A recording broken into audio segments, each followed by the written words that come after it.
बुलड़ी शाह करीम जे NADRA office ते अफरा तफरी वारो माहौल औरतुनि ऐं मर्दनि जी रश नादरा अमले ते फी टोकन ते 500 रुपया वठण जो इल्ज़ाम। SS न्यूज़ जे रिपोर्टर राजा करीम कल्होड़ो मूजिब प्रेस क्लब बुलड़ी शाह करीम ते ॻोठाणनि ग़ुलाम हुसैन सुमरो, शहबाज सुमरो ऐं मोहम्मद कासिम समूह पहुची इल्ज़ाम हयो आहे त नादरा ऑफिस जो इंचार्ज ऐं ॿिया हर टोकन ते 500 रुपया वसूल करे रहिया आहिनि। न ॾियण ते खेनि धमकियूं ॾेई ऑफिस मां धिका ॾेई कढी रहिया आहिनि। हुननि जो चवणु हो त ग़रीबनि सां वॾो ज़ुल्म थी रहियो आहे, पर केर बि दाद फरियाद ॿुधण वारो नाहे। सरहाड़ी शहर जे सकड़ नवाबशाह रोड ते काशिफ मक्सी ऐं आसिफ मक्सी जी अॻवाणी में सवें शहरियुनि पारां खडहर शाख जे मुंड जे बासरनि ख़िलाफ़ एहतिजाजी मुज़ाहिरो कयो वियो। SS न्यूज़ जे रिपोर्टर मेहदी रज़ा बरी मूजिब उन सिलसिले में मीडिया सां ॻाल्हाईंदे हुननि चयो आहे त खडहर शाख जे मुंड जे बासर ज़मीनदार पंहिंजे फसलनि खे बचाइण ख़ातिर शाख में लिफ्टूं हणी पाणी नेकाल कयो पियो वञे, जंहिंसां शहर सरहाड़ी समेत केतिरनि ई ॻोठनि जे ॿुॾण जो ख़तरो आहे। मक़ामी रहवासियुनि जो चवणु आहे त बासरनि लिफ्टूं न कढियूं त रोड बंदि करे एहतिजाज जो दाइरो वसी कयो वेंदो। तालके ॼाम नवाज़ अलीअ जे शहर नवाबाद में PP MPA नवाबज़ादा ॼाम शबीर अली ख़ान ऐं PP अॻवान नवाबज़ादा ॼाम शहबाज़ अली ख़ान जी सरबराही में फ्री मेडिकल कैंप लॻाई वई। SS न्यूज़ जे रिपोर्टर साईं बख्श राजपर मूजिब फ्री मेडिकल कैंप में भरपासे जे ॻोठाणनि तोड़ी शहर जे रहवासियुनि वॾे अंग में पंहिंजो तिबी मुआइनो करायो। फ्री मेडिकल कैंप में आगा खान अस्पताल जे मशहूर डॉक्टरनि ॻोठाणनि जो तिबी मुआइनो करे खेनि दवाऊं पिणु ॾिनियूं। कंडियारो शहर समेत तालका में बरसात ऐं ॿोड़ मुतासिरनि जी मदद न थियण ख़िलाफ़ जस्कम तरफ़ां एहतिजाजी मुज़ाहिरो कयो वियो। SS न्यूज़ जे रिपोर्टर अता हुसैन मलाह मूजिब कारकुननि इमदाद कलेरी, ज़ुल्फ़कार अली, सुल्तान घांगरो ऐं ॿियनि जी अॻवाणी में प्रेस क्लब आड़ो इंतज़ामिया ऐं चूंडियल नुमाइंदनि ख़िलाफ़ एहतिजाजी मुज़ाहिरो कयो वियो। उन मौक़े ते एहतिजाज कंदड़नि जो चवणु हुयो त बरसातुनि ऐं ॿोड़ सबबि तालका कंडियारो जो ज़िले में सभ खां वधीक नुक़सानु थियो आहे। कचो पको ॿुॾी वियो आहे, हज़ारे माण्हू बेघर आहिनि, पर संदन का बि सार न लधी वई आहे। ठुल में इंतज़ामिया पारां बरसात मुतासिरनि जी वाहिर न थियण ऐं फंडनि में घोबियूं हणंदड़ करप्ट इंतज़ामिया ख़िलाफ़ SUP तरफ़ां एहतिजाजी मुज़ाहिरो करे धरणो हयो वियो। SS न्यूज़ जे रिपोर्टर ख़ैर मोहम्मद गोलू मूजिब मीडिया सां ॻाल्हाईंदे अॻवाणनि जमाल जोश ॿोड़ो, उस्ताद नज़ीर नूनारी, ग़ुलाम मुर्तज़ा ॿोड़ो, ममताज़ अली, सुलेमान ॿोड़ो ऐं ॿियनि चयो आहे त ठुल जे नाअहल इंतज़ामिया जी करप्शन सबबि बरसात मुतासिरनि जी का बि मदद न थी सघी आहे। हुननि वज़ीर आला मुराद अली शाह ऐं DC जेकबाबाद खां घुर कई आहे त बरसात मुतासिरनि जी इमदाद में करप्शन कंदड़ माफ़ियाउनि ख़िलाफ़ कार्रवाई कई वञे।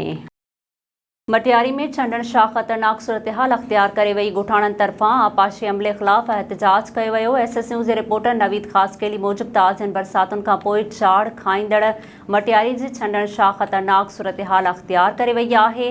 छंडण शाख 5 खां 6 जॻहनि तां ओवरटॉप करे वई आहे, जंहिं बाद छंडण शाख टुटण जो ख़तरो पैदा थी वियो आहे। जॾहिं त आपाशी खाते अमलदार किथे बि नज़र न पिया अचनि।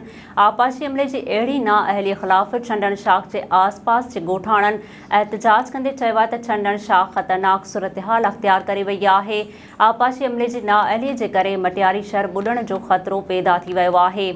फंक्शनल मुस्लिम लीग अॻवान सैयद तैमूर अली शाह ॼामोट जो चवणु हुयो त ज़िले इंतज़ामिया खे ख़बरदार करियूं था, छंडण शाख टुटी त उन जा ज़िम्मेवार आपाशी अमलदार हूंदा। टंडो आदम ब्रांच के पानी ओवरटॉप थियण लॻो, 5 हंधनि तां रूणियूं ऐं घारव लॻी वियो आहे। SS न्यूज़ जे रिपोर्टर रिज़वान पहर मूजिब आपाशी खाते वारनि टंडो आदम ब्रांच में पाणी छॾे ॾिनो आहे, जंहिं सबबि शाख ओवरटॉप थी वई आहे ऐं कपर कमज़ोर हुजण करे शाख खे मुख़्तलिफ़ 5 हंधनि मुमताज़ खयल हाजी मोहम्मद साले मेमण ऐं ॿियनि हंधनि वटां रोणियूं पइजी वयूं आहिनि। ॻोठाणा पंहिंजी मदद पाण तहत रोणियूं ऐं घारो बंदि करण में मसरूफ़ आहिनि। ॻोठाणनि मूजिब आपाशी अमलदारनि खे इतलाह ॾियण जे बावजूद नाहिनि पहुता। हुननि इल्ज़ाम मढ़ियो आहे त बाअसर ज़मीनदार ज़मीनुनि मां पाणी लिफ्ट करे शाख में पिया विझनि, जंहिंसां टंडो आदम शहर समेत ॻोठ ॿुॾण जो ख़दशो पैदा थी वियो आहे। जरवार भरिसां सहांजड़ो बोज़दार वारे इलाइक़े में बरसाती पाणी जे नेकाली जे मामले तां लुंड ऐं बोज़दार बिरादरीअ में फायरिंग, नौजवान मारिजी वियो। SS न्यूज़ जे रिपोर्टर जावेद बोज़दार मूजिब धुरियुनि में फायरिंग जे नतीजे में ॻोठ मांदल बोज़दार वासे नौजवान 30 वरियनि जो शाहिद पुट अल वसायो बोज़दार मारिजी वियो। इतला मिलण ते पुलिस वाक़े वारे हंधि पहुती। ॿुधायो पियो वञे त लुंड ऐं बोज़दार बिरादरीअ जे ॿिनि धुरियुनि में बरसाती पाणीअ जे नेकाल तां झेड़ो थियो आहे। कोटड़ीअ में बोर्ड मुतासिरनि जी वाहर न थियण, खेनि राशन ऐं ॿियो सामान न मिलण ख़िलाफ़ बोर्ड मुतासिर माण्हुनि कोटड़ी फाटक वेझो ओवरहेड ब्रिज ते धरणो हणी रोड ब्लॉक करे छॾियो। SS न्यूज़ जे रिपोर्टर सऊद ख़ासकेली मूजिबि बरसात मुतासिरनि DC तोड़े ॿिए इंतज़ामिया ख़िलाफ़ ज़ोरदार नारेबाज़ी कई। उन मौक़े ते मुज़ाहिरीन चयो त असां कैंपुनि में तरसियल आहियूं, DC ॼाम शुरू तोड़ी ॿी इंतज़ामिया वाहिर नथी करे, असांजा बच्चा बुखुनि में पाह थी रहिया आहिनि, पर हिते जी इंतज़ामिया रुॻो मनपसंद माण्हुनि खे राशन ऐं ॿियो सामान ॾियण में मसरूफ़ आहे। शाहपुर चाकर में बेनज़ीर इनकम सपोर्ट प्रोग्राम जो गैर क़ानूनी सेंटर हलाए औरतुनि खां 2 खां 3 हज़ार रुपया कटण जो इंकिशाफ थियो आहे। SS न्यूज़ जे रिपोर्टर मोहम्मद रिज़वान पंवर मूजिबि SHO शाहपुर चाकर हाजी इसहाक संग्रासी कार्रवाई कंदे अली रज़ा पठाण खे गिरफ़्तार करे वरितो, जॾहिं त वसीम जट फ़रार थियण में कामयाब थी वियो। ॿुधायो वञे पियो त HBL कनेक्ट सांगड़ जे ज़ोनल मैनेजर ऐं फ्रेंचाइज़र वॾी रक़म वठी खेनि गैर क़ानूनी सेंटर हलाइण जी इजाज़त ॾिनी ऐं औरतुनि खां लखें रुपया हड़प करण लाइ संदन मदद कई। दरियाखान मरी ऐं भरपासे वारनि इलाइक़नि में बरसातुनि मुकमल तबाही मचाए छॾी। गुज़िरियल केतिरनि ई ॾींहनि खां मिसकीननि जी सार लहण लाइ तक जा चूंडियल नुमाइंदा ऐं इंतज़ामिया न पहुची सघी।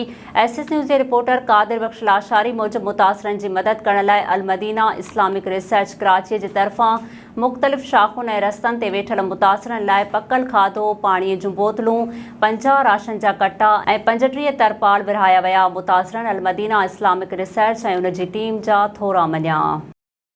बचलपुर में सरकारी खूब प्रेस क्लब जो सदर चूंडण ते SS न्यूज़ जे रिपोर्टर अज़ीम पखरियो खे मुबारकबाद पेश कई वई। रईस मोहम्मद शफ़ी पखरियो, अमीर बख्श पखरियो, ॼाम सत्तार अली पखरियो, रईस सजाद कलोई, मुमताज़ चांडियो ऐं इमामुद्दीन चांडियो अज़ीम पखरियो खे अजरक जा तोहफ़ा पिणु पेश कया विया। उन मौक़े ते अज़ीम पखरियो सभिनी महिमाननि जा थोरा मञिया। नाज़रीन, वधीक ख़बरुनि ऐं अपडेट्स जे लाइ ॾिसंदा रहो SS न्यूज़ वेब चैनल। असांजे चैनल खे लाइक ऐं सब्सक्राइब करणु न विसारींदा।